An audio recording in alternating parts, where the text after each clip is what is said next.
Okay, ladies and gentlemen, I'm going to open our event. I see we have a big group of colleagues and friends joining us. So I want to say from the Irish host delegation, we're thrilled to be with you this afternoon, and to welcome you. The event today is an event dedicated to discussion of the adaptation and resilience in a post-COVID world, transformative, inclusive, and locally led climate policy action. I'm delighted that the Mission of Ireland is joined today by friends and colleagues from the missions of Bangladesh, Bhutan, Kenya, Netherlands, St. Lucia, the UK, and of course the IFRC. We're now, as we've started, live on YouTube. And I'm delighted that we also have a lot of our UN colleagues directly online here with us in New York today. So we're going to have an interactive session a little bit later in the event. We hope the event will run roughly for 2 hours. And if you have a question or want to take the floor, I think many of you are familiar with the chat box function. And I suggest that you just begin to signal in that chat box function. We will create a speakers list and get to the Q&A once we've gone through our introductory speakers and the panel discussion. We really have an amazing lineup of speakers for you today, and I'm definitely looking forward to a really substantive exchange. So I'll encourage colleagues to keep themselves muted when they're not speaking, but also to try and keep your remarks as succinct as possible, so that we really do actually get to an interactive phase. I'll just say two or three things here before I hand over the floor to our first speaker. I mean, it seems almost a cliche now to say that the COVID pandemic is exposing fundamental weaknesses in our socioeconomic global system. It's exposing, I think, very complex and deeply entrenched problems at many levels. And we're seeing increasingly that the humanitarian and development challenges that are emerging not just seem to be linked to threatening livelihoods. Let's take climate crisis as one example, but also now, I think very importantly, look like they may risk many years of development gains. And I think there are warning signals being seen internationally in relation to that. This morning, we just came from an event with small island states where one minister described this as a brutal body blow to the most vulnerable. And I think it really is almost a physical manifestation of what is a major political and security challenge now across the world. So I think any solutions that we address today really need to take into account what is a new reality that we're facing. I think that we need, in a way, to push for a COVID recovery that is really fundamentally a transformation that can build in resilience, but also that really is customized to look at what we call our last mile communities. So I think we're going to look today, and I look forward to hearing from speakers about propelling action, in a way about jump-starting investment where it matters, taking into account this really extraordinarily complex challenge that we have with the pandemic, that's not just an infection threat, but of course that is now, we see, undermining socioeconomic security in many ways. So we'll looking at concrete adaptation and resilience work that needs to be scaled. And I think that's an important issue that I'd like to hear speakers address, the scaling of this, so that the international community, which we know has many outdated paradigms that it's still grappling with, that the international community actually can look to financing those and supporting those challenges where it's most needed. So there are a few thoughts of ours as we start. I just wanted to introduce our opening speaker, Minister Roald Lapper, the Vice Minister for Infrastructure and Water Management of the Netherlands. We're really honoured that you took the time to be with us today, Minister, a fellow European member and a close friend of Ireland. Minister, we're thrilled that you're here, and we now give the floor to you. You'll unmute yourself, Minister. Thank you very much, Ambassador Nason. And let me start by saying that I'm thrilled to be joining you from the Netherlands. Indeed, you'll see we're still working from home in the Netherlands. So a very good evening from the city of Gouda, which is the place I live in. Great to be with you. And I would also like to start thanking the International Federation of Red Cross and Red Crescent Societies for co-organizing this event and for working so closely with us and many others on the issue of adaptation and resilience. Let me also start by reiterating that whilst, of course, the world is still struggling to tackle and to recover from COVID-19, the Netherlands' ambitions and commitments to climate adaptation, as captured in the Paris Agreement and afterwards, remain unchanged and remain as strong and maybe stronger even than they were before. We're all, of course, committed to building back better, to recover from COVID-19 in a way that we improve our resilience in the face of climate change. And against that background, in 2018 already, the Netherlands initiated the Global Commission on Adaptation. And in 2019, as many of you, I'm sure, are very much aware of, the Global Commission on Adaptation published its flagship report, Adapt Now, a global call for leadership on climate resilience. And this we did in New York last September. The Commission, for an example, concluded that investing in, let me give the example of climate resilient infrastructure, is something that yields net benefits. So it is investing in climate adaptation is actually investing in the future and saving money in the future. So it really pays off. We must keep momentum, as the COVID-19 pandemic has shown how fragile our societies are for global crises, and of course also that some societies are even more vulnerable than others. Developing countries, often the most vulnerable to the impacts of climate change, need support also to enhance their resilience against the adverse impacts of climate change. So we as the Netherlands stand very ready to help countries to respond adequately to acute and the developing crisis in a sustainable way. And I say this from the perspective of the Kingdom of the Netherlands, and many of you, I'm sure, would associate the Netherlands with that low-lying delta in northwestern Europe. But let me also emphasize here that that is only one of 4 countries in the Kingdom of the Netherlands, because the other 3 are three small island developing states in the Caribbean that are facing climate change in the way you just described, Ambassador. So we live this in the Kingdom of the Netherlands in very different forms. The Northwestern European low-lying delta form, as well as the small island developing state, which we are at the same time. This is, of course, reflected in our active commitment within the EU framework, within the Resilience and Adaptation Coalition in New York and elsewhere, as well as in the Global Commission on Adaptation. What I think I would like to mention here specifically is that the Global Commission brings together and accelerates the effort of communities, of cities, and of countries. And it really strives to accelerate concrete adaptation action. Propelling action were the words you just mentioned, Ambassador, and that is exactly what the Commission is all about. It is leading on several high-impact action tracks. I just mentioned infrastructure, but also food security, water, preventing extreme weather from becoming disasters, but also nature-based solutions, finance, and cities. And in addition to that, locally led action is embraced by the Global Commission as a guiding principle. And this I think is only strengthened, reinforced by the COVID-19 pandemic. And it's great to see that we have Sheila Patel in this very panel, because she is on the Global Commission on Adaptation, and she is the lead voice and the lead force when it comes to local action. And great to see you here, Sheila. And I'm sure we'll hear from you more in the coming in this very seminar. What I would like to finish with is by mentioning that the Netherlands cabinet, the Netherlands government has decided to host the first global climate adaptation action summit on the 25th of January next year. This will be a 24-hour online global event where the key message is act, accelerate, and adapt.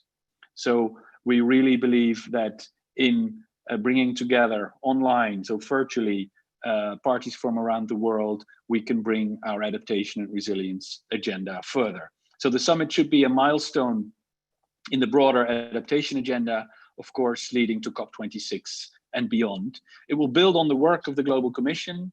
It will deliver enhanced ambition, accelerated adaptation action, propelling action, as you said, and tangible solutions to the problems we see in a warming world. There will be very active youth and private sector participation and specific attention, special focus to the needs of small island developing states, as well as a special segment on Africa. The key deliverable will be a comprehensive adaptation action agenda, which will elevate the importance of enhanced ambition on adaptation at, for example, the annual meeting of the World Economic Forum that will take place later that month, as well as COP26 and beyond.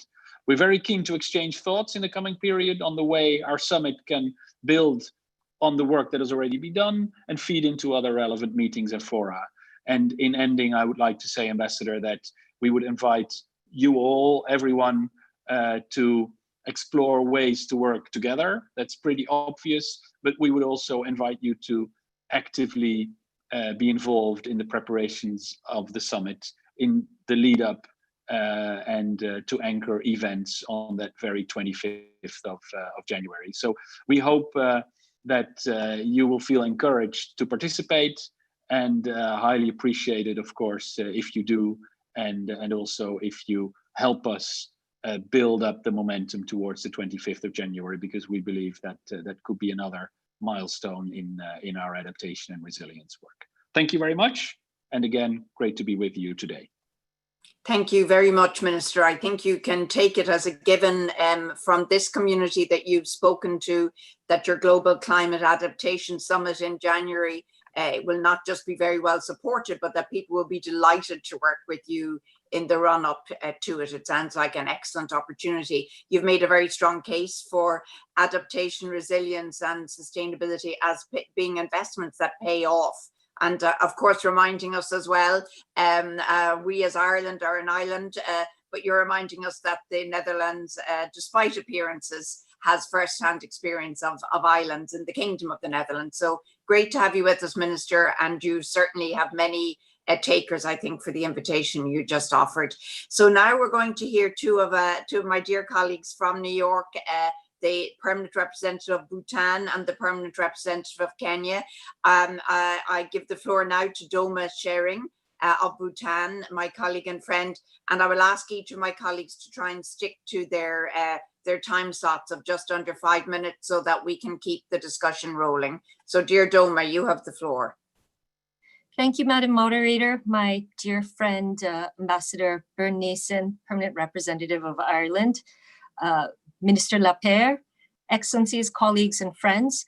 Let me start off by saying it's a great pleasure for Bhutan to join hands with such strong advocates of adaptation and resilience to co-sponsor this important side event. I thank you for this opportunity to share in Bhutan's capacity of chair of the LDC group under UNFCCC, and on behalf of the global chair of our group, His Excellency Ambassador Perks Lagoya of Malawi, LDC perspectives on the subject. The COVID-19 pandemic is first and foremost a public health crisis, and it is having devastating impact on all our countries, economies, societies, and livelihoods. For the most vulnerable countries like LDCs, the impact of COVID-19 on our already fragile systems and resilience infrastructure is deep and broad. The 1 billion people living in 47 LDCs are experiencing exacerbated and unprecedented challenges to develop sustainably in the face of climate change. The clarion call is for delivery, for greater demonstration of commitments to achieve the 1.5 degree limit to global temperature rise above pre-industrial levels. And this must be done through balancing our efforts on adaptation and resilience. Yet the dilemma for LDCs is that the fiscal space available to us is severely constrained. Unless scaled up, new and additional finance is secured, we face significant deficit of adaptation funding, which is crucial to implementation of locally led climate action in our countries. It is critical that efforts by all developed countries to mobilize and make accessible climate finance continue with an upward trend from current levels. particularly grants for adaptation, which is a vital priority for developing countries and in particular for LDCs. This calls for developed countries to balance their adaptation and mitigation support. For instance, this could be achieved by allocating resources to funds that are dedicated to adaptation, such as the LDCF and Adaptation Fund, or to funds that prioritize adaptation or that aim to achieve balance, such as GCF and GEF. By doing so, resources to adaptation will be sustained and resilience enhanced, with gains from adaptation co-benefits from sustainable development projects. In the run-up to COP26, institutions serving the Paris Agreement and other climate funds must also give greater attention to adaptation and adaptation co-benefits from development projects. These institutions and funds should support developing countries' adaptation strategies and plans in keeping with the country's national priorities, especially through more streamlined review, approval and disbursement processes that accelerate access to adaptation finance. Regardless of the challenges, many LDCs continue to step up efforts to raise ambition, submit updated NDCs, formulate and implement NAPs, and create an enabling political environment. Many are pursuing measures to ensure, to the extent possible, that their work is on track, despite the constraints associated with the COVID-19 pandemic. Through our LDC 2050 vision and related initiatives, such as the LDC Renewable Energy and Energy Efficiency Initiative for Sustainable Development, the LDC Initiative for Effective Adaptation and Resilience, and the LDC Universities Consortium on Climate Change, we aim to achieve climate resilient pathways by 2030 and net zero emissions by 2050 to ensure that our societies and ecosystems thrive. These are LDC-owned and LDC-led initiatives working to simultaneously address climate change and drive sustainable development at the national and local levels in order to support the delivery of the LDC 2050 vision. Allow me here to voice our appreciation to the United Kingdom and to Ireland for their support to the LDC initiative for effective adaptation and resilience, and also to urge other partners to follow their leadership. Scaled up climate finance is required to assist LDCs to effectively implement the Convention and Paris Agreement. In our recent rapid assessment before COVID-19, the financing needs of the LDCs to address our climate action plans was approximately USD 93 billion to implement post-2020 climate action, and will rise to USD 500 billion by 2050. Currently, LDCs receive less than 0.5 USD billion, which is only 0.6% of the finance that is required pre-COVID. We therefore need strong, coordinated political resolve that delivers fiscal measures aimed towards correcting our economic development paths towards more inclusive, greener, and climate resilient pathways. This must ensure that measures deployed to address the current climate finance are aligned with a 1.5 degree pathway. And as I conclude, let me thank Minister Lapierre for the announcement he just made concerning the Global Climate Summit on Adaptation in January next year. We look forward to strong engagement from LDCs in the process leading to the preparations as well as in the summit. Thank you. Thank you very much indeed, dear Doma. A very important focus there on LDCs and the challenges. We're delighted to support the LDC Adaptation Initiative at the Climate Summit, as you mentioned, and to be a partner of LDCs. We've actually been also privileged to have representatives from Bhutan in Ireland to discuss the partnership. So we look forward to continuing that work as we go. So now I'm delighted to introduce my colleague, Lazarus Amayo, my colleague from Kenya, another recent elected member state to the UN Security Council. So Lazarus, you have the floor. Thank you very much, Geraldine, the moderator, for giving me the floor. Your Excellency Lapierre, Vice Minister for Infrastructure and Water Development of the Netherlands, Ambassador Geraldine, the PR of Ireland, Ambassador Doma Shering, the PR of Bhutan, Excellencies, distinguished panelists, ladies and gentlemen. I take this opportunity to thank the permanent missions of Bhutan, Ireland, United Kingdom, Kenya, and partners for convening this important side event on adaptation and resilience on a post-COVID world, transformative, inclusive, and locally led climate policy and action, which is indeed very timely. Just like COVID-19, climate change is also a global crisis which requires our urgent action. In this regard, we are grateful for the significant outcomes and initiatives that emanated from the UN Secretary General's Climate Action Summit last year, where the collective efforts from governments and stakeholders made the effective leap required for climate action. Ladies and gentlemen, as we face an uncertain economic future, it is important to invest in adaptation, resilience, and nature-based solutions. Nature-based solutions, reduced deforestation, improved land management, and reduction of wildlife trade are central to preventing future pandemics and should also be a top priority for funding as COVID-19 recovery efforts continue. To recover from the economic slowdown caused by COVID-19, Kenya has put in place a high-level task force with a post-COVID recovery plan to stimulate economic growth and ensure long-lasting solutions to environmental degradation and climate change effects, focusing on building resilience from the impacts of droughts and floods.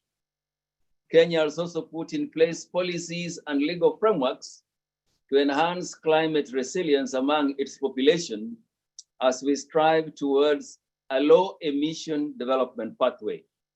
These include a national climate change response strategy, climate change framework policy, and climate change act, a national climate change action plan, a national adaptation plan, and a green economy strategy and implementation plan. These climate action plans also ensure gender mainstreaming into all sectors of the economy and at all levels of government.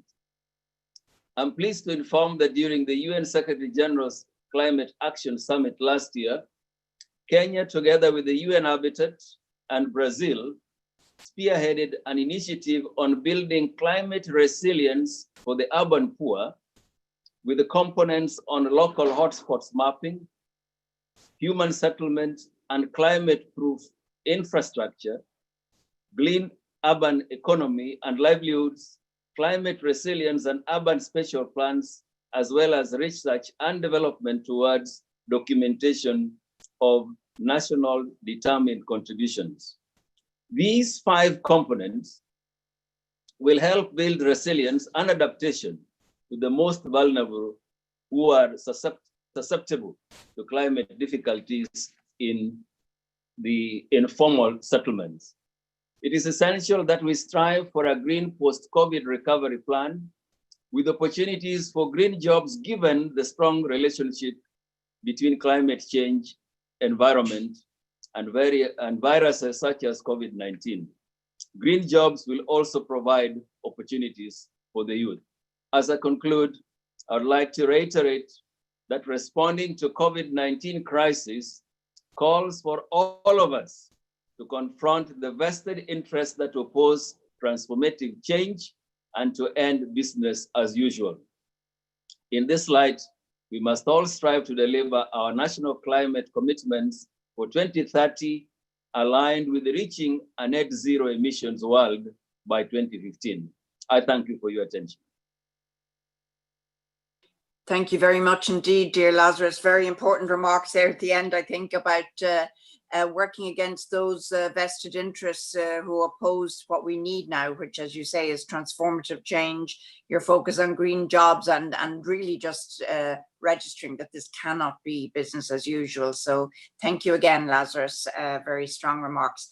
So now, ladies and gentlemen, I'm delighted that we're going to open our panel discussion. As I said at the beginning, we're joined by an extraordinary group of experts who will speak to us, 6 of them, one after the other. So I'll now introduce you to our first esteemed speaker. It's Dr. Salimul Hook, who is the director of the International Center for Climate Change and Development in Bangladesh. Dr. Hook is a well-known expert on the links between climate change, sustainable development, particularly from the perspective of developing countries. And I'm delighted that we have so much work underway with Bangladesh, and that Bangladesh is also currently the chair of the Climate Vulnerable Forum, which we know is a very important platform in the South-South knowledge sharing. So Dr. Hook, we look forward now to your sharing with us a picture of how this COVID and climate crisis is impacting countries like Bangladesh, the further development challenges that you foresee now, and taking into consideration what this term resilience that we're using now really looks like. So Dr. Hook, you have the floor. Thank you very much, Ambassador Nason, and let me thank the organizers for inviting me. And greetings from Dhaka, Bangladesh. I think I'm probably the latest up. It's past 10 p.m. here in Dhaka. So let me start by sharing a little bit about the experience that we just faced in Dhaka right now, on top of the COVID-19 crisis that the whole world is facing.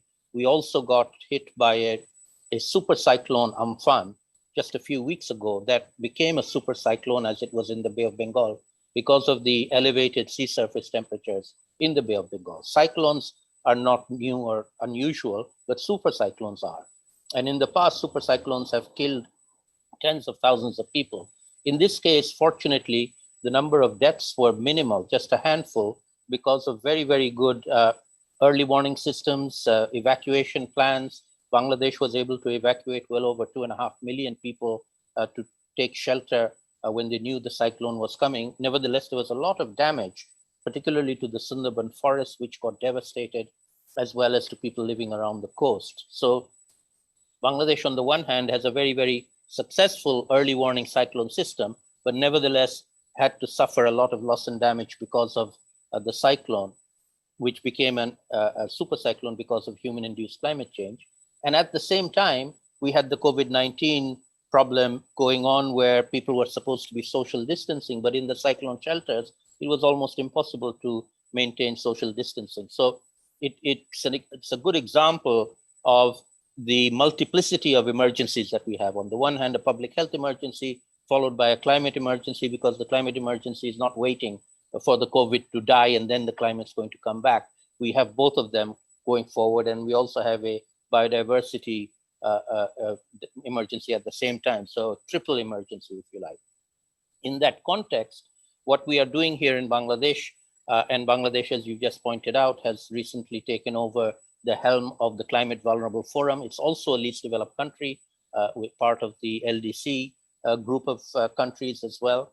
And just to pick up the point that Ambassador Shering made about the least developed countries universities consortium, that's a university consortium working on capacity building that my center here in Dhaka coordinates and runs. But on the Climate Vulnerable Forum, one of the aspects of what the Bangladesh presidency for the next 2 years will be focusing on, and the president will be our Prime Minister Sheikh Hasina, over the next 2 years, which will cover the Adaptation Summit on the 25th of January, and then going into COP26 as well later in the year, is to focus on South-South learning on adaptation to climate change, and in particular, the track that was mentioned by Minister Lapierre on locally led adaptation. Bangladesh has a lot of experience on locally led adaptation. We call it here commonly community-based adaptation, and we hope to be able to share that knowledge and experience with the rest of the world on the day of the Adaptation Summit, the 25th of January. We're hoping that a segment of that 24-hour rolling cycle around the world will be anchored in Dhaka, Bangladesh, and we will be able to project the issue of locally led adaptation and launch another 10-year program going forward, in which we hope to make not just all the least developed countries, as you heard from Ambassador Shering, but all the climate vulnerable countries to become resilient by 2030. That's the plan. We started off as being the most vulnerable countries. We aim to become the most resilient countries. And in particular, the focus of our investment in becoming resilient is our own people, the most vulnerable people. They need to be the focus. They need to be given center stage. And to talk about paradigm shifts, and I'll end with that, we need to get away from a very old-fashioned way of seeing local communities as targets or even beneficiaries. They don't need to be targets and beneficiaries. They have to be partners. They need to be part of the decision-making, the planning, the design, the implementation, the monitoring, and indeed the accountability of these global funds, actions, even national ones that are being taken in their name and for them, but without being accountable to them. So I think that's an issue that we have very strong views about, and we would like to develop, and will be, I hope, a new paradigm going forward out of this. And I'll be happy to talk about, answer questions if people have them. I'll stop there. Thank you, Geraldine. Thank you very much indeed, Dr. Hook. On the one hand, very sobering description of what Bangladesh has faced recently, and the idea of moving 2.5 million people from many of us online today is really quite extraordinary. So I have to say, a humility in recognizing what you do already, but as you say, the big scale up is what we need now, and I think many of us would agree fully with your underlining that this needs to be a locally led, community-based, moving the two categories from the most vulnerable to the most resilient. That's the job at hand, but we need to do it at a local level. So thank you very much. I'm sure you'll have questions later. Now, I'm delighted to introduce Sheila Patel, Commissioner of the Global Commission on Adaptation and founder and director of the Society for the Promotion of Area Resource Centres, SPARC, and also I gather that's based in Mumbai, and she's also active in the Shack Dwellers International, the SDI. Sheila, you're well known to many of us. You've always advocated giving voice to those left behind, and particularly the point that Dr. Hook has just made about allowing communities a role and a voice in designing their own development. So I'm hoping that your career of working in development with the most vulnerable will allow you to share some of your recommendations on resilience building, particularly where the international community can now begin to move away from the business as usual approach, which Lazarus mentioned in his remarks, and that we start to face up to the really compound impacts of the challenges that we're looking at today. So Sheila, delighted to introduce you. You have the floor.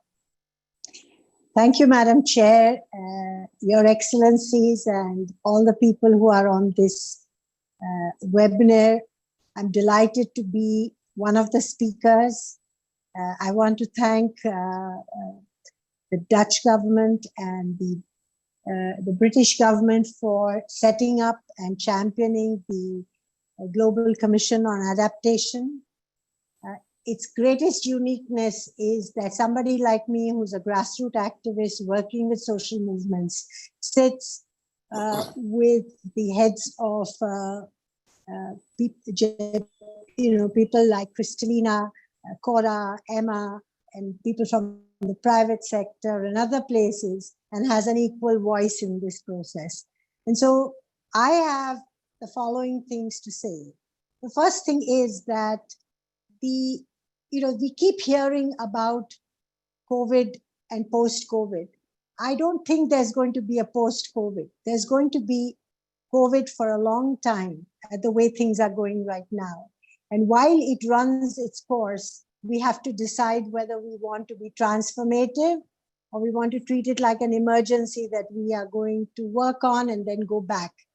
Because it is so much easier to go back to the way we did business before where we ignored marginalized and poor communities. We ignored the reality of how dangerously increasing poverty is all over in a world that's actually producing more wealth than it ever did.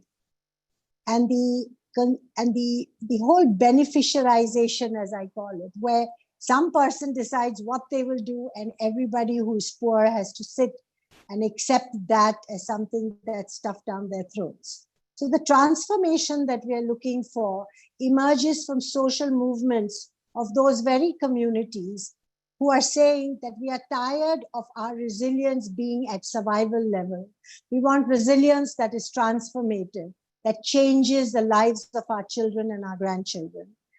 And many of these movements, one of which I'm a member of myself, Shack Dwellers International, but also the Asian Coalition of Housing Rights, which works in Asia, WIGO, which works with people working in informal livelihoods in 70 countries, the Huayro Commission. We are just a few of us who have made a pact that we are going to seek allies, networks, support systems in different levels of government, starting from the UN down to the municipalities, to say, count us in.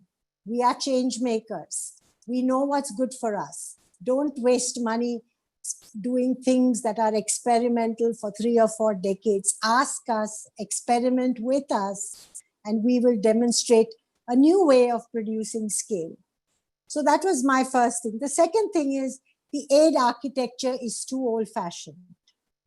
It's not reaching poor people. It is not producing trust in the globalization and the global culture we have. Poor people are cynical about international assistance and aid that comes because it doesn't reach them. It's supposed to reach somebody, but it doesn't reach them. And our greatest and most amazing achievement in the last 2 years of working on the commission has been that local action is going to be part of every single track that there is. If you're working on farming, if you're working on nature-based, whatever you do, we will find social movements of poor people who will come and knock on your doors and say, let us in, talk to us. Even if you are talking big finance, we want to know our face where it stands. And one of the very important partnerships that we have is with the networks that Salim, who spoke before me and who is our professor and teacher. We are all social movements doing different things, but we've been all brought into the climate space through helping us look at our own challenges through a climate lens. And by looking at it through the climate lens, it transforms the triple outcomes that we can have. Things that work for us, things that are good for the communities, and things that are good for the planet. And if it's good for all of us, it's good for all of you, make you shine. Our gentleman, our representative of Kenya, I was there last year at the UN when the government representative of your president announced the most amazing thing that our Kenyan Federation is doing with you, which is for the first time in the history that I know anywhere in cities, community networks are designing the urban plan.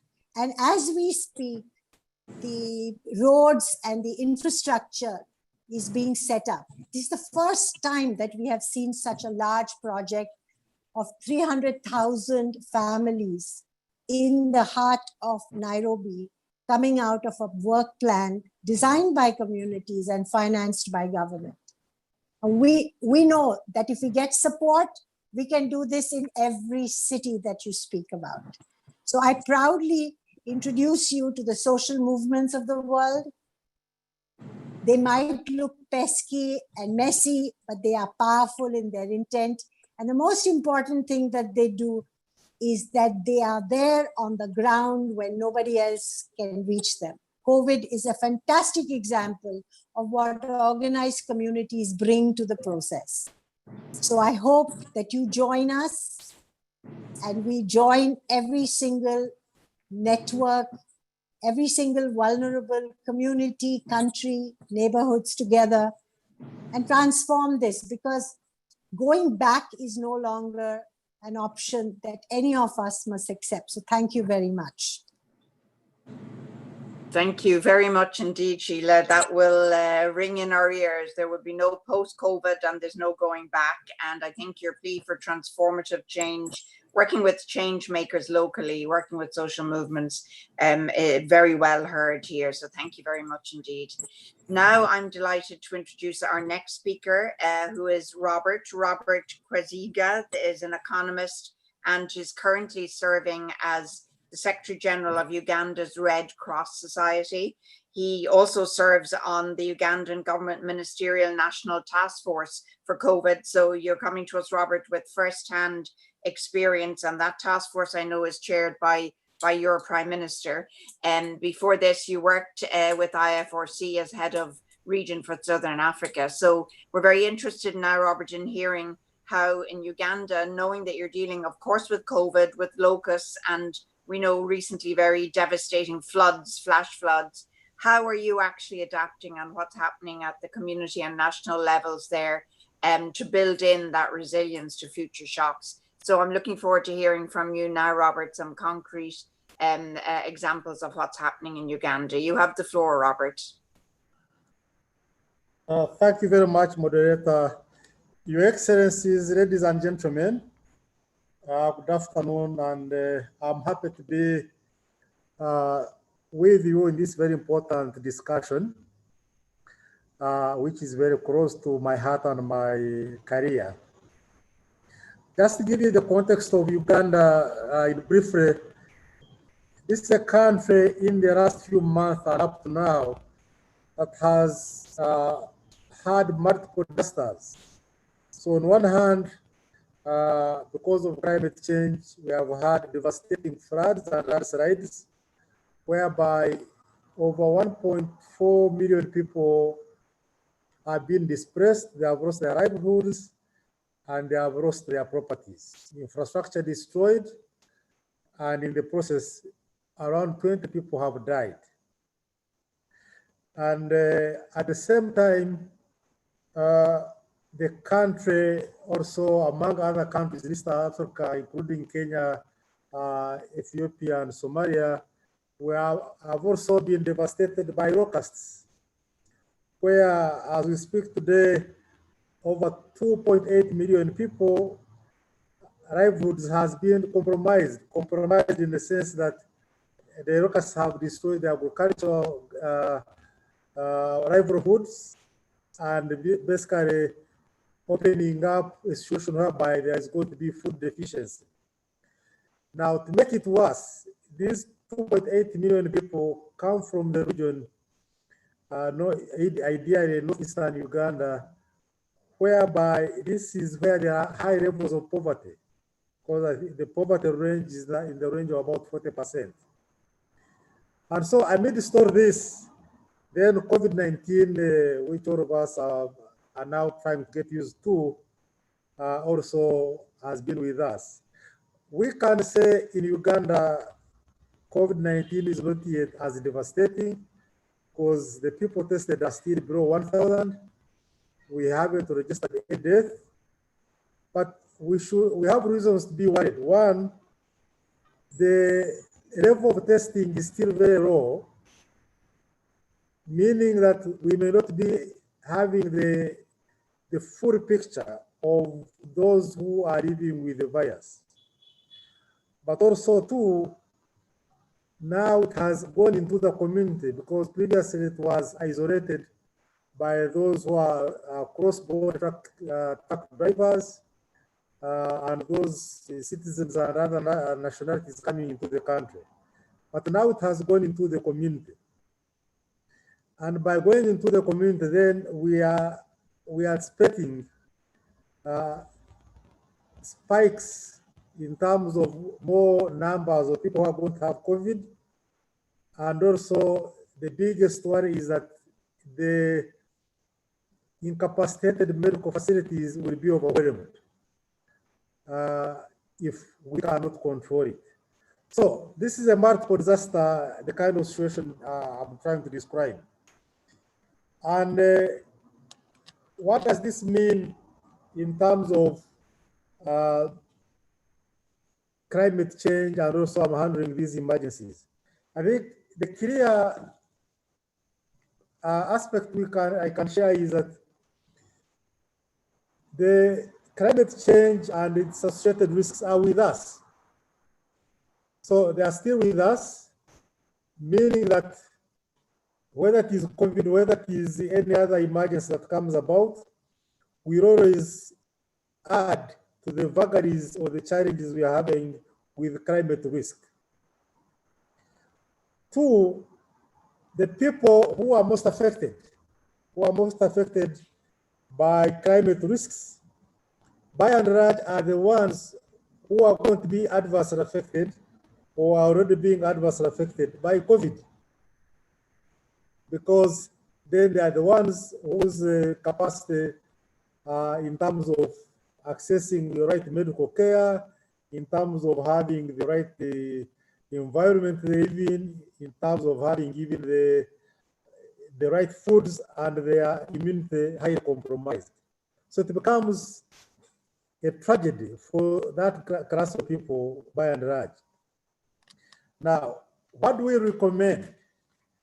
I think the key is around how do we integrate climate change as an aspect of whatever emergency that happens, because at the end of the day, whichever emergency you talk of, you can't distinguish from climate change in total. Now, one of the things that I think calls us to operationalize is how can we operationalize the grand bargain which was discussed and approved by all the key actors some years back, but its rollout has been very slow. And in this respect, I'm talking of the whole localization agenda.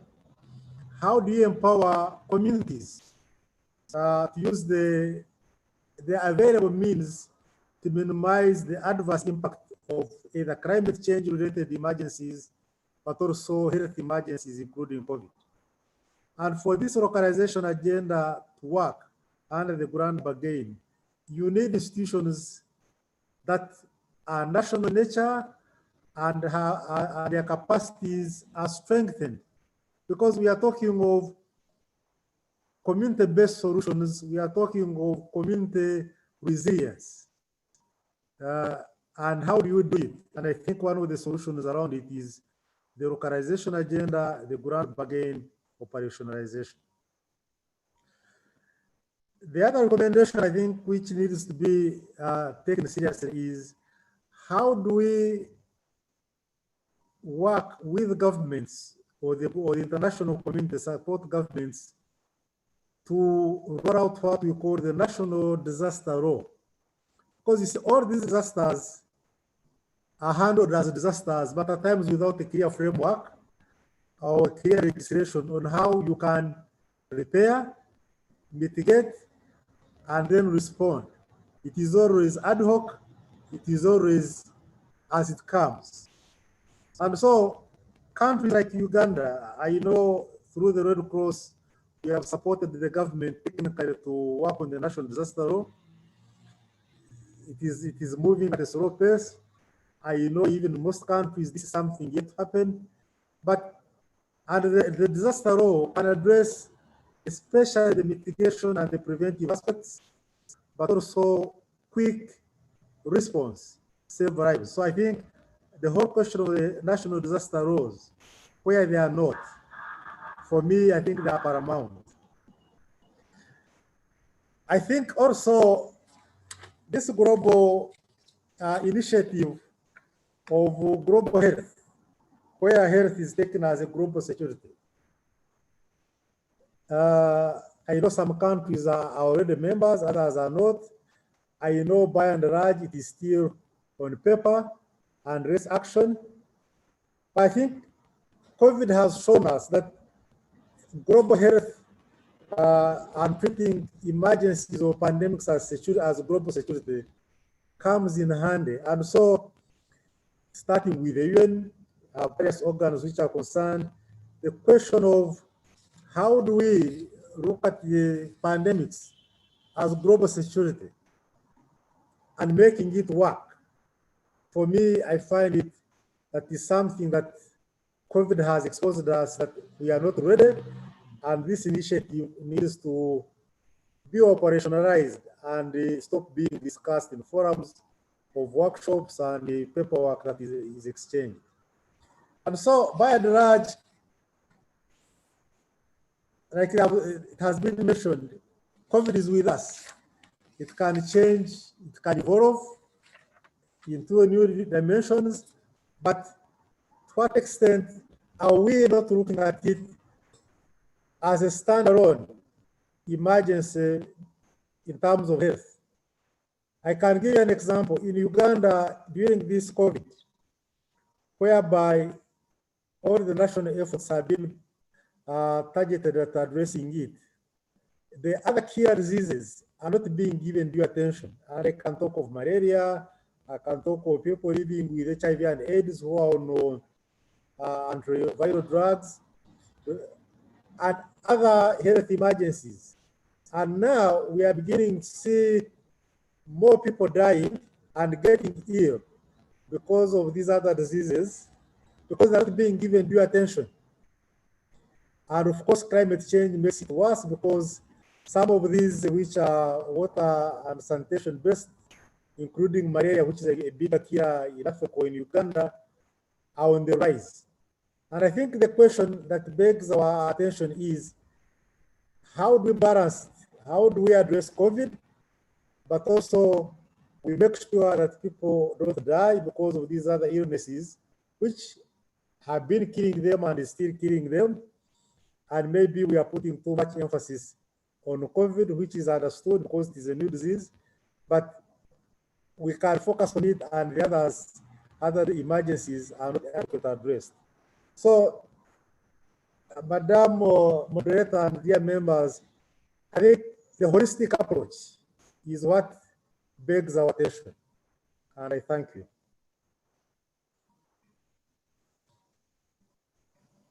Thank you very much indeed for a very, very interesting description, Robert, of the scale and the nature of the challenges.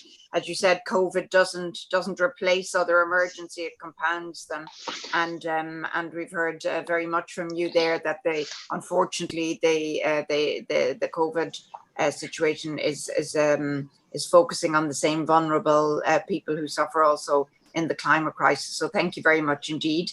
So we now have a number of panelists. We still have 3 panelists, ladies and gentlemen, before we go to our Q&A. So I'll ask you all to watch the time as you speak. The next speaker, well known to all of us, is Richard Blewett, who is the permanent observer and head of delegation of the IFRC to the UN. Richard, before his Red Cross, Red Crescent experience, of course, was a UN resident coordinator and UNDP res rep in Trinidad, Tobago, Suriname, Aruba, Curacao, and San Martin. So you know at first hand the challenges on the ground, Richard. So I hope we're going to, through you now, zoom out a bit and look at the global network of the 192 Red Cross, Red Crescent societies. And maybe you can share with us your perspective on what investing in resilience in the face of all these multiple shocks we've been hearing about this morning really means, and how we can actually maximize the massive economic investment that we now need to safeguard our socioeconomic future really for years to come. So no pressure at all, Richard, small agenda there. So I'll give the floor to you now. Richard, you have the floor. Okay, there are many more experts than me, so I'm going to actually be quite brief. I mean, COVID-19 pandemic and its indirect economic impacts provide an X-ray of our strengths and our vulnerability to shocks. I mean, we only know that in New York and in the United States, you know, the richest country on the world, and its problems. Yet in some places where we've invested in resilience, we've seen success. And I think the example of Bangladesh is a fantastic example of showing how much can be done to connect resilience and the climate agenda in the time of COVID. How we deploy funds in many ways will define the future. We know the rich world is protecting itself at scale. And currently we see very little financing that is going towards a green recovery in reality. And so, how is it going to be translated, monitored? And this green recovery needs to reach communities. It's not just about infrastructure. It has to relate to jobs and at-risk communities. We only get one shot at this. We need to invest in resilience, investing in jobs that enable people to withstand future shocks, stresses, empower communities to build their self-resilience, invest in community health workers, invest in basic services, invest in water and sanitation, local renewable energy solutions. We need to ensure that recovery is inclusive and think about the communities with the least access to the services they need and the most impacted every time a crisis hits. We need to tap into their skills and resources and also think about particular communities, internally displaced people, refugees and migrants. These need to be on our list in the agenda around adaptation and resilience. And then, of course, we need to make sure investments are green and invest in technology and jobs for the future. Lastly, just on the network of Red Cross and Red Crescents, how can we play a useful role? Well, being on the front lines of the climate and health crisis, humanitarians like the Red Cross and Red Crescent know what it is to build back better and leave no one behind. We see the gaps, but we also see the opportunities on the ground. We can support the linking of existing programs and commitments in the COVID response to reduce existing and emerging risks and promote sustainable, inclusive and resilient growth. We can help connect the dots and remove the silos to deliver scalable and sustainable solutions and approaches. The risk-informed early action partnership that was launched by the Bangladesh Prime Minister last year at the Climate Summit is one such initiative that brings together partners to come up with multifaceted outcome-based solutions with the notion of 1 billion people being better protected by 2030. We're able to facilitate discussions also at the local level. Our 14 million volunteers are embedded in communities all over the planet. More than ever before, the pandemic has demonstrated the value of local capacity. We can no longer fix the shortcomings of our societies by an ever-growing international humanitarian response system. Communities, local government, local businesses need to be in the lead. Thank you very much, Ambassador. Thanks very much indeed, Richard. As you say, the Red Cross, Red Crescent societies are really at the front line, and you're seeing at a local level exactly what this new compounded challenge means. I think it's very important that we take from you a point you made early on that we only get one shot at this. I think it's something that we just need to remind ourselves about. It links into comments made earlier. We're not in an experimental phase going back to business as usual. We get one shot to fix this. So in your remarks, Richard, you gave a perfect segue to the next speaker, to my dear friend and colleague, Rabab Fatima of the Mission of Bangladesh, the permanent representative of Bangladesh, and a dear friend also.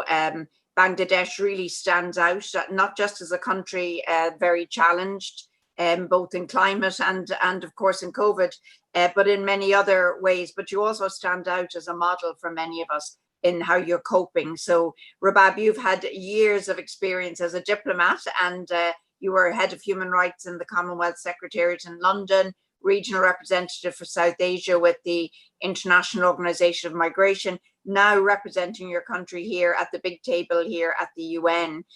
So I hope we can hear from you now a little bit about what you see the lie of the land in terms of the kind of solidarity and high level commitment that you think a country like Bangladesh can reasonably expect that the international community offers, and how you're coping yourself with the double whammy of the climate challenges we've heard earlier and COVID, of course. So how are you getting on? Rabab, it's great to have you with us, and I'll give you the floor now.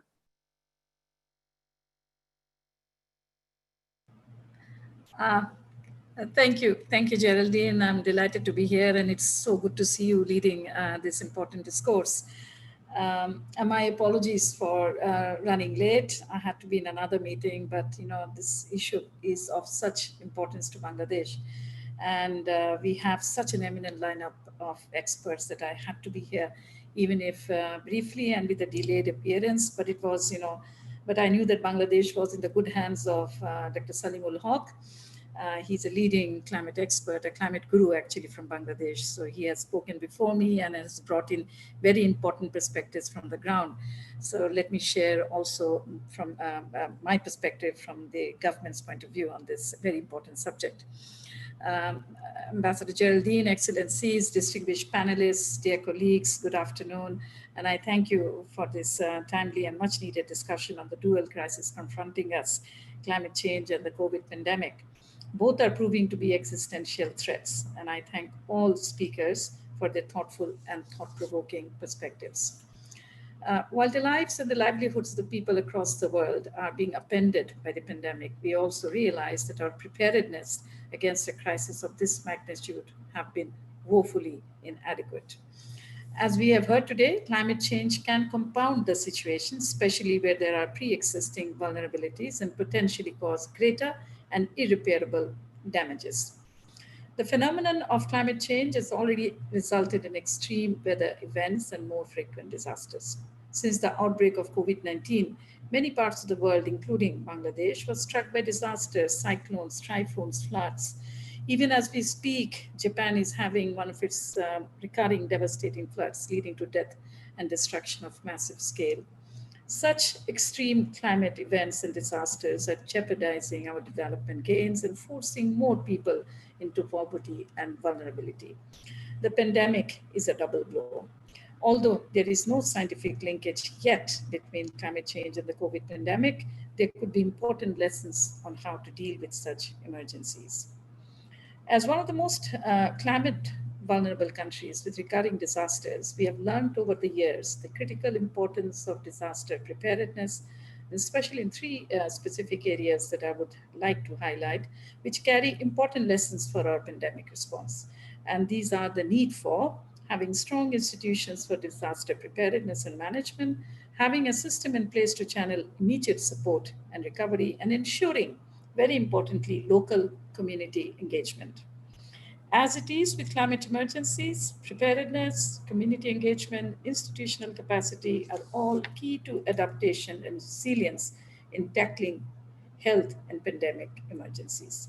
And we have seen how even the most developed countries with the strongest of health infrastructures were totally underprepared to deal with the pandemic crisis.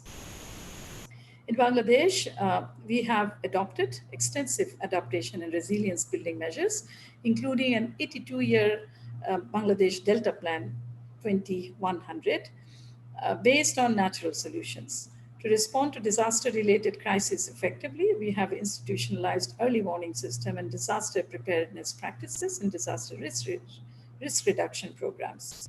Our scientists and researchers have invented drought and salinity-resistant crops to ensure food security in the context of disasters. We have adopted a whole-of-society approach in our adaptation and resilience building, where the local community is a critical player in identifying and addressing specific needs and thus ensuring the sustainability of the efforts made. And there could be important lessons from that experience in tackling the current pandemic, which is not going away anytime soon. There's clearly more that needs to be done to enhance our preparedness. It is also evident that there is a greater need for investment in strengthening the infrastructure for adaptation and resilience and crisis management. More finance is needed, as is the need for access to technology in order for any efforts to be sustainable or effective to respond to any crisis. The COVID recovery plans must be comprehensive. It should look at the pre-existing vulnerabilities of the countries, such as climate extremes and climate vulnerability. Post-COVID actions should complement climate actions to create stronger resilience against any future shock or calamities. And for that, global solidarity is imperative, as almost all speakers have underlined. Development partners, as well as multilateral donors and the private sector, must come forward to support national efforts, especially in the most vulnerable countries, to build back better by providing additional financial and technological support. Without that, there would not be any inclusive or transformational changes. Excellencies, as the current chair of the Climate Vulnerability Forum and the Vulnerable 20, Bangladesh will continue its engagement with all global and regional stakeholders to mobilize political will and collective actions to address the existing gaps in the global endeavors for adaptation and resilience building against all forms of emergencies, whether it be climate or health emergencies, given their interlinkages in terms of exacerbating pre-existing vulnerabilities. I thank you for your kind intention and for this opportunity to share a few thoughts. Thank you, Geraldine. Thank you, everyone. Thank you very much indeed, Rabab. I think many of us stand, as I say, in awe of what you're doing on the ground in Bangladesh, but you're making it clear it's not without great forethought. And I think the point you make about strong institutions, having systems in place for immediate support, and importantly, as you underline again, that local communities are engaged is really critical. And we certainly very much support the work you're doing at the Climate Vulnerable Forum, something the South-South engagement really anchors, but we look forward also in January to seeing you link in with the ideas that the Minister from the Netherlands raised with us earlier on the January summit. So, ladies and gentlemen, we're going to come now to our last panelist. And just as we do that, I want to remind you that we have a chat box open. We have a number of speakers. Some of you have asked questions in there. I have one question that I will deliver on behalf of someone who's not doesn't have access to microphone. But just to say to you, we're collecting the last interventions now. So if you would just make sure that you register on the chat box. So Selwyn Hart, the Secretary General Special Advisor and Assistant Secretary General of Climate Action Team. I'm delighted that you took the time, Selwyn, to join us. We've shared many screens in recent months, and we know that you're doing an extraordinary job. You're the former Executive Director for the Caribbean region in the IADB. You have led the UN Climate Summit work and the Secretary General's own engagement in the process that's leading to the signing of the Paris Agreement on climate change, or that led rather. So now you're in a position maybe better than any of us to have a bird's eye view of what we need by way of not just global solidarity, but political momentum really for climate action, and how we can actually move from rhetoric to concrete action. So we're looking forward to hearing from you, Selwyn. You're never short of ideas. So if you can steer us now, not just to any type of economic recovery, but to that economic recovery now that reinforces all of our climate action, the green investment that we need more than ever. So as you're preparing, I know, for COP26. So Selwyn, delighted to give you the floor. Thank you so much, Ambassador, and it's a pleasure for me to participate in this important meeting. I just want to thank you for your outstanding leadership in advancing this agenda. As many of the previous speakers have indicated, countries are rightfully now focused on saving lives and livelihoods, and trillions of dollars have been mobilized to support this effort to save lives and livelihoods. And governments are right now in the process of making really important and consequential decisions that will largely determine the future of current and future generations. And the choices cannot be clearer. The choices cannot be more stark. Choices will be to invest in the status quo, in an unsustainable future, to invest in a future that does not prioritize resilience, and invest in a future that is increasingly unequal. Or, on the other hand, to invest in a green, resilient, and sustainable future. Investments that are aligned with the goals of the Paris Agreement and the SDGs. And to guide and support countries in designing their recovery plans and stimulus plans and strategies, the Secretary General has identified 6 climate positive actions. He's called on countries to invest in green jobs. Secondly, he's called on countries that to tie their bailout packages and supports to key industries like industry, aviation, and shipping to alignment with the goals of the Paris Agreement. 3, he's called for an end to fossil fuel subsidies and for countries to place a price on carbon. He's also asked on countries to take climate risk and opportunities into account in all financial and policy decisions. He's also called on countries to ensure that resilience and a just transition are firmly embedded in recovery plans and strategies. And finally, he's called on countries to work together on a green and sustainable recovery. We must double down on multilateralism, international cooperation, and solidarity. The reality is that there is no absence of political will in the developing world to recover better from the COVID-19 crisis.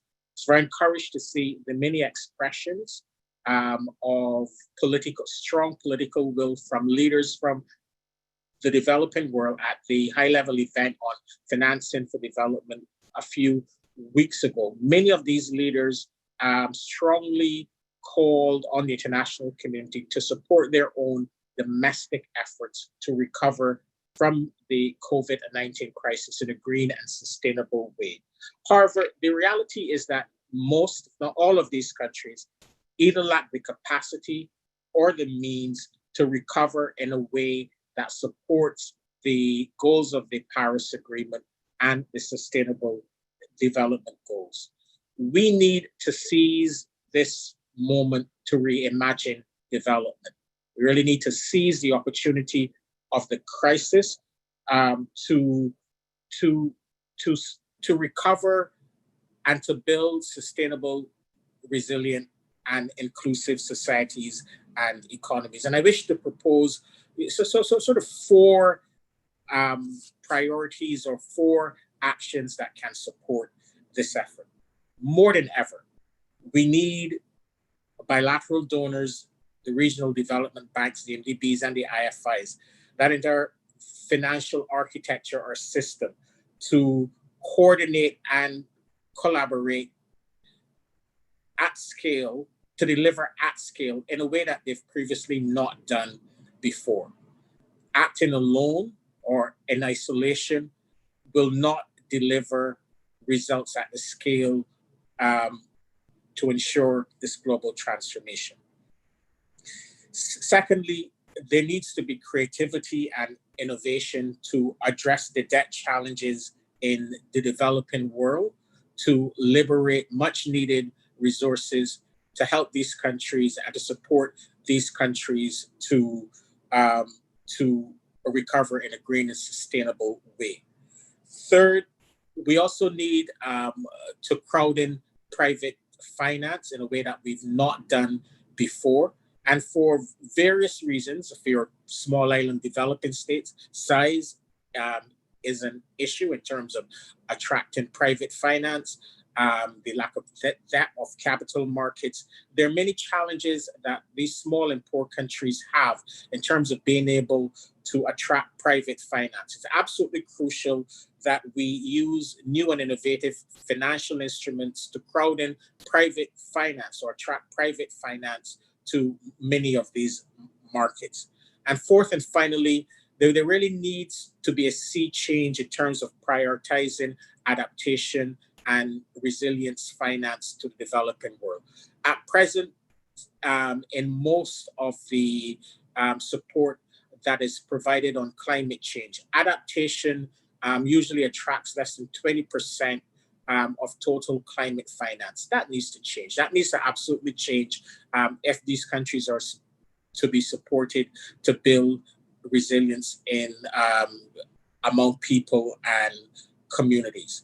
So I am really hopeful that this agenda through initiatives and meetings like this can advance this initiative, this is work even further.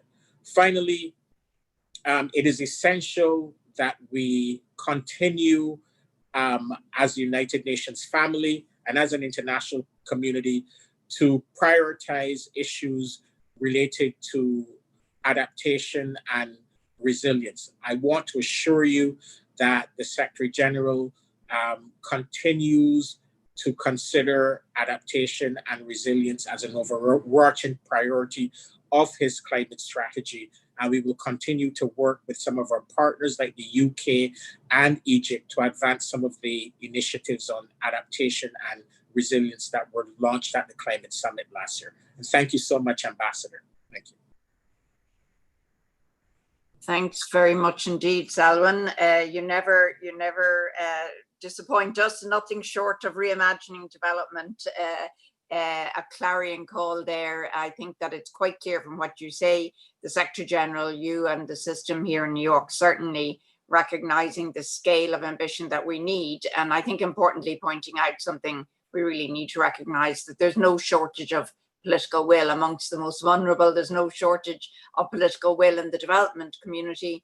It's really a question of capacity and means, and you've set out a pathway there. So you know that we will all continue to work with you in the hope that that ambition is realized. So thank you, Selwyn. Great to have you with us. Now we're going to move to an interactive session, or at least an open session. So we have a number of people who have indicated a small enough number, 3 or 4 speakers in the chat box. So I'm going to give the floor to each of them. And then at the end of that, if any of the panelists would like to come back in before we have our wrap up remarks from our colleague from the UK. So the first speaker now is Karen Goebel, our colleague from the Permanent Mission of Germany. Minister Karen, you have the floor.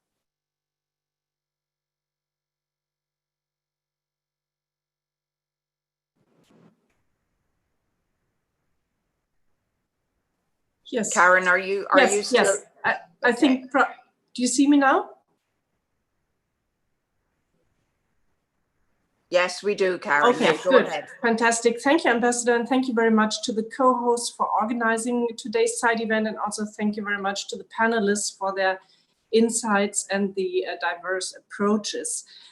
As mentioned by previous speakers, the COVID-19 pandemic has shown in a dramatic way how important it is to build back resilience at all levels and to leave no one behind.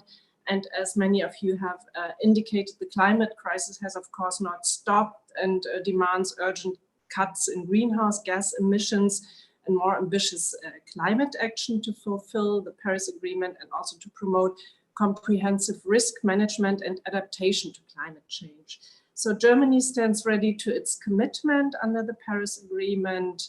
At the national level, Chancellor Merkel has announced that Germany aims to become climate neutral by 2050. And we also support partner countries in combating climate change.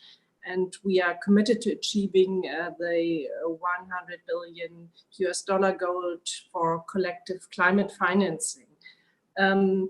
We also doubled our climate finance efforts from 2 to 4 billion euro by 2020 from our budgetary sources, and we strive for a balanced funding for mitigation and adaptation action. So our support for partner countries' adaptation and resilience efforts is very diverse in accordance with their individual needs, and include, for example, support in the field of agroecological practices, infrastructure, social protection, climate services, and risk modeling, insurance, or adaptation planning. So far, we have supported 63 countries in adaptation planning and implementation, and we help our partners to set up monitoring and evaluation systems. Apart from our bilateral cooperation, we actively contribute to various multilateral initiatives. One of them is the Global Commission on Adaptation that has been mentioned. At the outset by Minister Lapierre. And to give one very specific example, in the framework of the Insure Resilience Global Partnership, Germany has contributed over 550 million euro in order to develop innovative climate and disaster risk financing solutions for the poorest and most vulnerable. And in response to the COVID-19 pandemic, for example, the German government assumes premium payments of around 90 million euro for the drought insurance offered by the African Risk Capacity. And this will reliably protect up to 20 million poor and vulnerable people in Africa against drought in the coming agricultural season and mitigate the risk of compound crisis. So thank you again for hosting this important side event. We're looking forward to our continued cooperation with all of you. Thank you. Thanks very much indeed, Karen. And our next intervention comes from Alam Sarder, who represents the International Center for Climate Change and Development. So Alam, you have the floor. Thank you, ambassadors. Could you hear me? Thank you, Ambassador and the learned panelists and guests. It was a very good opportunity for me to participate in this webinar. And I shared you a question about, we know that the climate change impact is increasing, and that's also increasing poor people in developing, least developed country. And now it's after the COVID pandemic situation, there are lots of poor people are increasing also. So they both are increasing number of poor people and more vulnerable people. But we are talking about the adaptation and resilience. If this situation continue in future, we heard that some of the panelists told that the COVID pandemic may be continue longer time.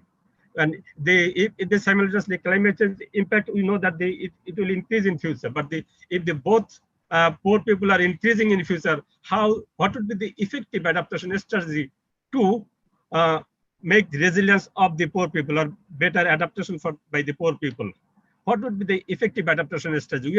We are talking about the local led adaptation. We are talking about the infrastructure, but we are not talking about the resilient infrastructure. We thought that there will be a effective adaptation strategy if there is a more education for the children, youth children, they can make their family better. But now after the COVID situation, the poor people, they are unable, they are deprived from the education because the schools remain closed several months. And there are some these people, they can take online courses, but the poor students, they are not able to join in the online courses in the poor countries. And many people are migrate from the coastal to urban due to climate change impact. But after the pandemic, COVID pandemic, people are re-migrate from city to rural area because they are not unable to maintain their livelihood in the city now. So they are becoming more vulnerable. What would be the effective adaptation strategy in this situation if this is continued?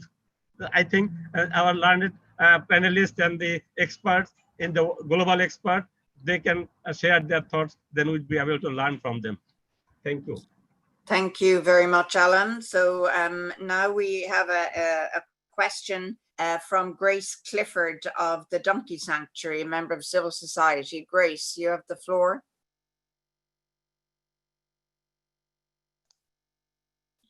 Thank you. Thank you to everyone who has spoken. It's really interesting to hear.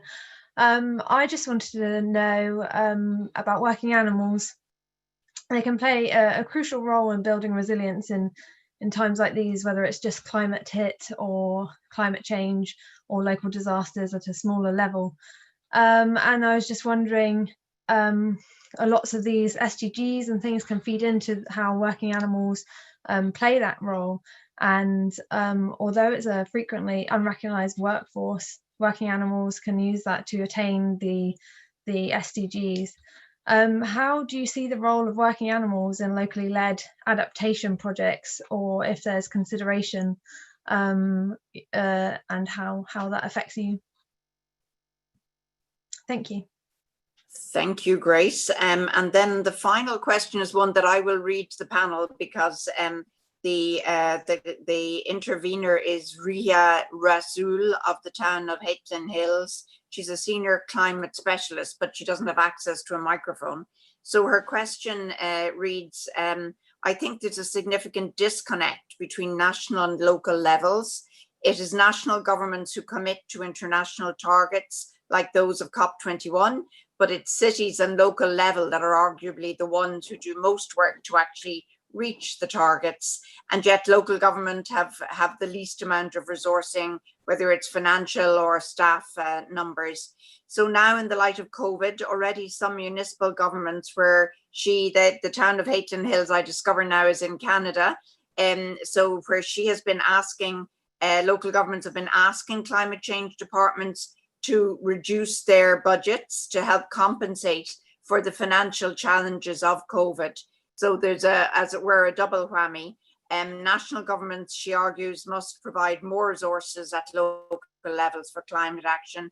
And her question essentially to the panel is, how do we convince municipal leaders that now is the time to strengthen climate action and not cut budgets for climate at this time? So that's a question for Madeline. So what I might do is perhaps maybe go back very briefly for a couple of minutes to each of our speakers, if that's the easiest way to come through because I can't work out how I will indicate then which of the speakers would have a comment. So Minister, if we go back to you in the Netherlands first, and then we'll come to Dr. Hook. Yes. Thank you very much, and thank you for all colleagues that have so eloquently shared their thoughts on this subject with us. Let me pick up on that latest question from Rahi Razul, if I'm correct, from Canada, because I think that's a very, very fair point to make. Especially resilience and adaptation need to be taken on locally. Often the local circumstances are such that they're very different. So it should be tailor-made to local circumstances. And let me share two experiences from the Netherlands with you. Up until 4 years ago, I, as a representative from the central government, used to chair our National Adaptation Committee. And 4 years ago, we, as a central government, offered to do away with our chairmanship of that group because we believed it was more important that a local government representative would chair that, also as a symbol of the need for local authorities to take the lead on that. And that is exactly what happened. In addition to that, as a central government, we made available funds for every single municipality to go through a stress test. So testing the climate adaptation stress, be it a drought, be it a flood, to ensure that local governments, local societies know the risks that are related to climate adaptation. So that's just a few examples from the ground in the Netherlands that may be useful to share here. Maybe one more point, because I must admit that I have to give some thought about the question on working animals and their contribution, because I haven't really given that much thought before. So that's a new insight we will have to take home from my side. Resilient infrastructure, I think, was mentioned by a colleague, and this is I think one of the things I would share there is that the action track on climate resilient infrastructure that we work on is really meant to enable societies, enable countries, enable local governments to learn from experiences from others. So we would really prevent that the wheel has to be reinvented, and it is really the goal there to share good experiences all around the world. Thank you very much.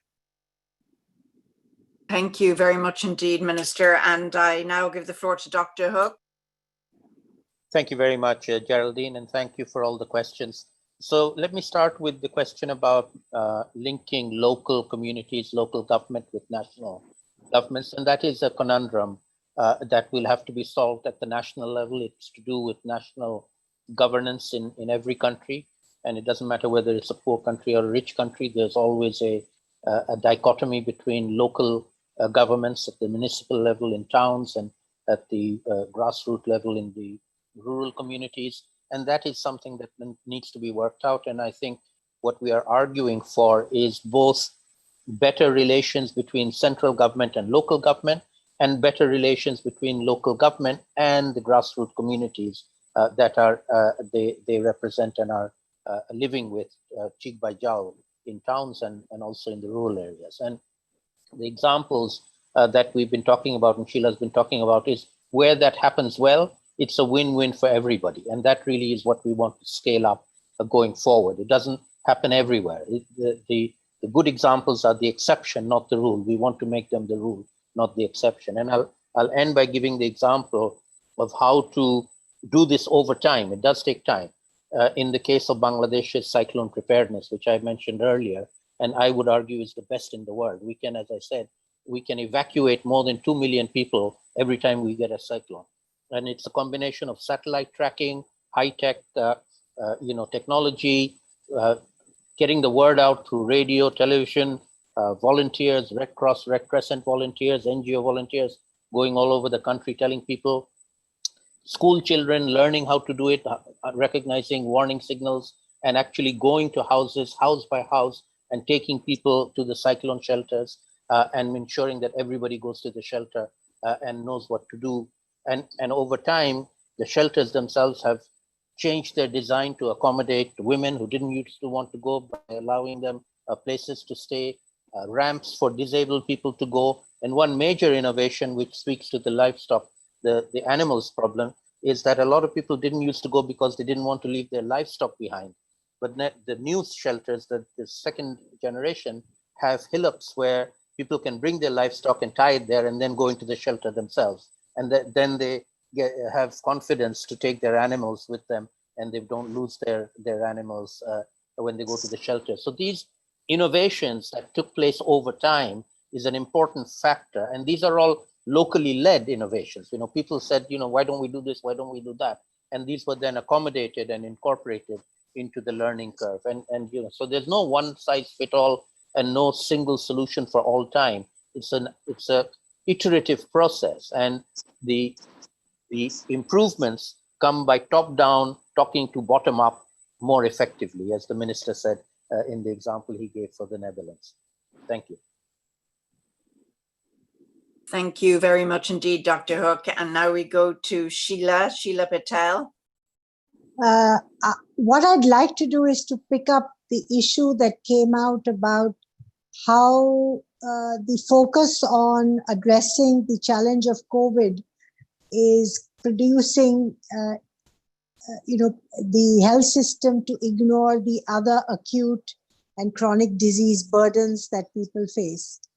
This is a serious challenge, and what it's, I think, bringing out to those of us who are working on the ground with communities, many of whom are in lockdown, without jobs, without food, is to look at the COVID crisis as a means to campaign for universal primary health that is community driven, to bring communities into understanding health challenges and working with professionals to do that. Because for too long, curative medicine has completely disempowered people and excluded lots of communities. So COVID gives us an opportunity, because now more and more poor people living, especially in dense informal settlements, find themselves completely out of the remit of global standard operating procedures of how to deal with, things like hand washing, social distancing, all these kinds of things that are okay for the better off people living in homes that are secure to do, but not for informal settlements. So they say 1 in 8 billion people live informally, and these systems don't work for them. So they're producing these new systems. But with those people who are working with them, they're also connecting their other disease burdens with this. Because very clearly, people who have certain sets of diseases are more likely to get serious challenges with COVID. That's one set of things.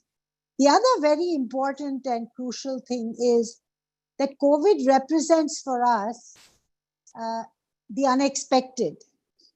I don't think there's any institutional arrangement that tried to become comprehensively creating resilience challenges that actually worked in the COVID crisis. So what the COVID crisis is telling us is we need to develop an ability to anticipate the unknown and to use networks, relationships, collective behavior, trust. Nobody's talking about trust. In crisis, you need trust. And the reality is that most poor people don't trust government institutions which have been exclusionary to them for very long periods of time. So I think these are very important specific things that we need to do. And I like particularly the question about working animals.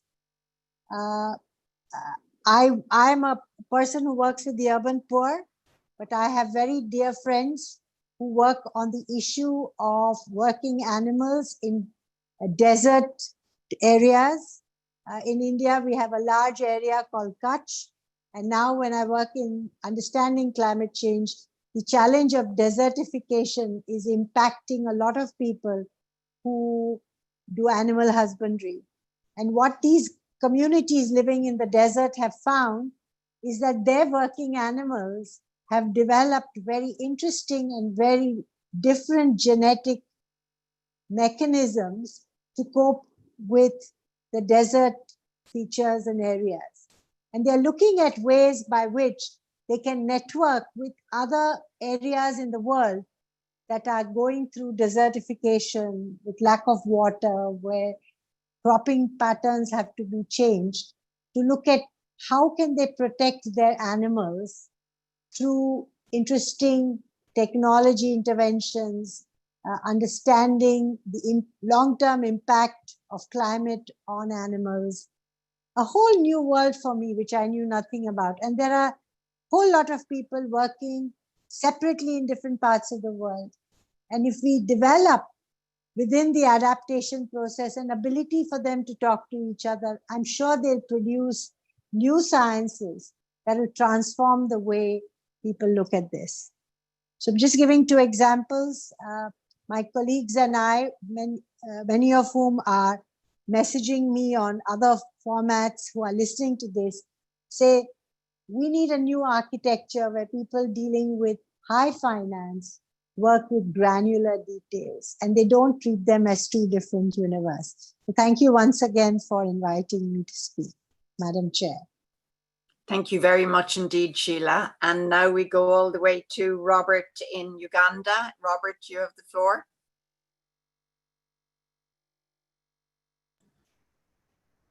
Do you hear me? Yes, we do. We hear you. Yeah, sorry, because my internet has been fluctuating. Now, I must say the contributions by the other colleagues and those who have shared the experiences and recommendations are very enriching and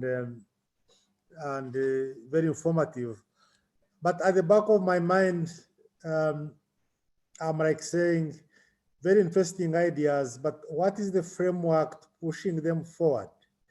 So that's one of the things at the back of my mind, that interesting ideas and how we can either come up with positions to address them, but then maybe Madam Moderator will guide me, then what is the way forward? But having said that, I think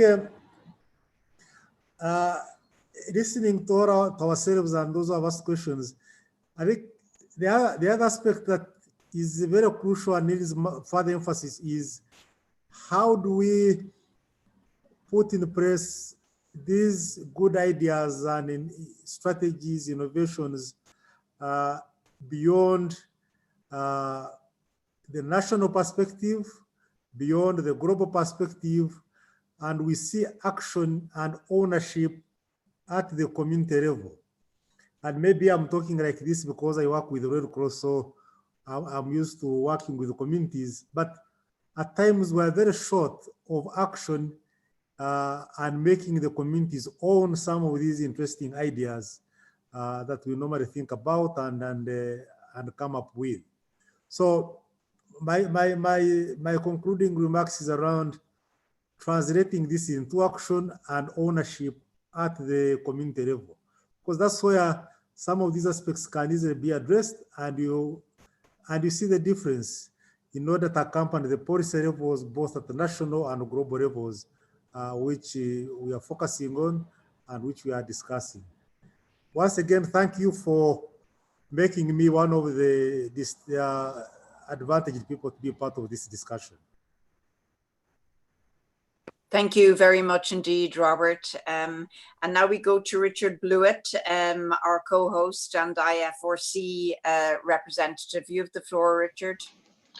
Okay, great. Very briefly, I mean, I think one of the takeaways listening to the other presenters for me was, and it's the same perspective we have, is we're in this for the long term. We have COVID with us for 2, 3, 4 years. We're just in chapter 1 of it. We might all feel exhausted. God knows for vulnerable people how they're coping and how they feel. But it's going to go on and on. So we're in an unprecedented context of a global emergency affecting everywhere at the same time. We have not had that, you know, and so coping with that in the context of making sure the climate agenda really moves ahead, I think is a big challenge. For us, I think we worry that there's going to be a larger humanitarian landscape, that actually we're not going to cope with it. And I know one of the speakers spoke about, well, lots of money are going to the humanitarians. Well, that's not really true. The volume of humanitarian financing is already underfunded given the existing crises we're faced, let alone the COVID impact and how that overlays you know, how we can support governments. And it goes back to the point Selwyn was raising about, you know, long-term debt relief. I mean, really systemic major changes in the financial architecture to protect people with, you know, growing social protection systems. Otherwise, we're just going to have putting out fires, and as the Red Cross will be doing that, that's our job, and the Red Crescent national societies. But we need to avoid that by having good plans and good actions. And then lastly, just to end, you know, how do we avoid silos? And the point made by Shilo about trust. You know, for us, we work heavily at the moment throughout the world on community engagement. How do you actually help communities understand COVID, relate to it, do the right thing for themselves and their families and their communities? And the trust issue, I think, is going to be a very central question that relates to all our action, including, making more progress on resilience and adaptation. Back to you. Thanks very much indeed, Richard. Before I go to Selwyn, I just want to check whether or not Fatima, the ambassador of Bangladesh, would like to come in, or indeed our colleagues from Bhutan or Kenya. Fatima, would you like to say a word before we go to Selwyn?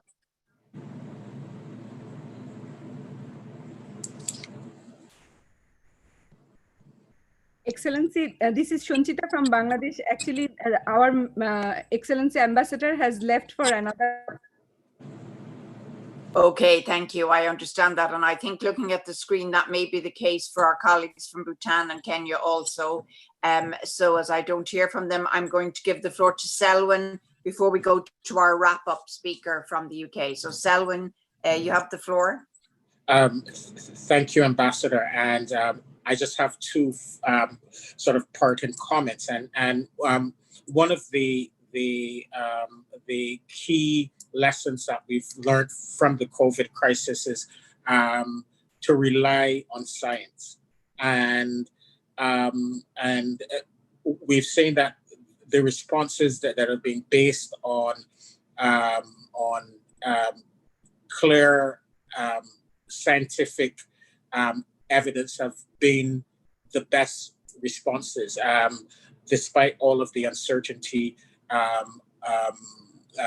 around the COVID crisis. And similarly with the climate crisis, there will be a significant difference between a 2-degree world, a 1.5 degree world, or a 3 or 4 degree world. So as we look at adaptation and resilience related issues, it's absolutely essential that this community continues to press all countries, especially the major emitters, to step up their ambition to reduce emissions as urgently and as ambitiously as possible. And the second part of comment relates to the point about cities, and many of the solutions that we're currently seeing on climate, both on the mitigation and on the adaptation side, have emerged from cities and local communities. For example, we've seen in cities as diverse as Milan, Lima, Bogota, and Buenos Aires, innovative responses to increase pedestrian and bicycle traffic at the height of the crisis, at the height of the COVID crisis. And many of these innovations will remain in place even after COVID, that will definitely help and contribute to making cities more livable and sustainable. And critical as we move forward will be finding innovative ways of amplifying the voices of city and community leaders, so that many of these innovations and solutions are not only done at the local and city level, but that they can have a global platform to showcase some of these good examples. And secondly, will be to find innovative ways to ensure that many of these growing cities globally can have access to sustainable financing. And in my previous role at the IDB, I know that this was one of the issues that we were looking very closely at, to ensure that cities can be provided with sustainable finance to put some of these innovations in place and build them up at scale. So again, thank you so much for inviting me to participate in this event. And I wish to thank all my fellow panelists as well for their valuable contributions. I look forward to continuing to work with all of you. We cannot give up in this fight against climate change. I thank you.